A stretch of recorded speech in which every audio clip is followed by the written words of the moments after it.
just a little update video. I got some stuff in. I guess a review. I'm turboing the Blazer. I got rid of the S10. It's gone. The engine for the S10. It's studded heads, gaskets, all that stuff, camshaft. It's actually going to go in the Blazer. I'm gonna turbo the Blazer step by step. First, I'm gonna get the fuel system done, everything but the regulator, from the regulator to the carb, and then the carb. The carb that's on it is a Proform 750. I'm not going to use that one. I have a 750 Demon carburetor. It's not. I really don't know which one it is.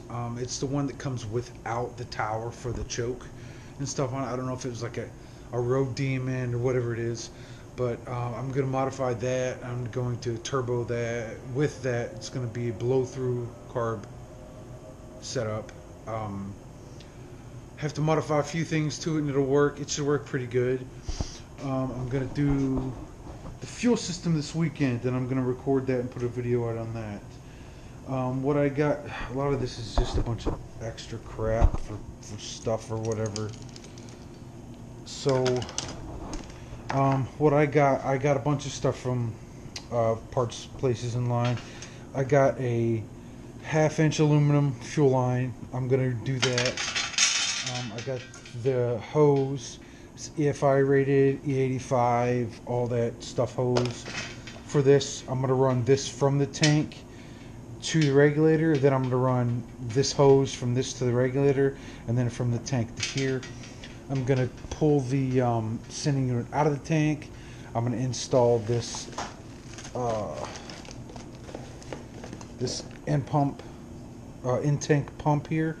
It is a 340 LPH pump. This should be good to like 750 flywheel horsepower. I'm going to install that. It's going to go from this and the sending unit, from that to this rubber hose.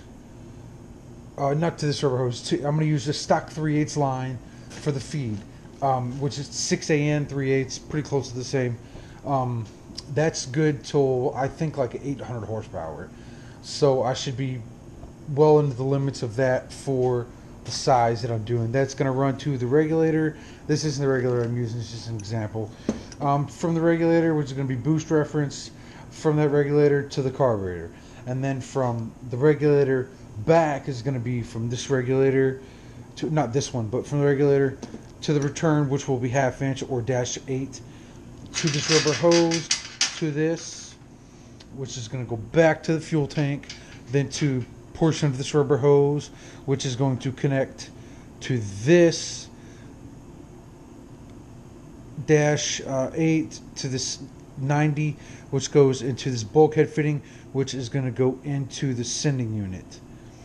I'm going to have to pull the sending unit out, cut the return line off, drill a hole out, and put this one in there for that.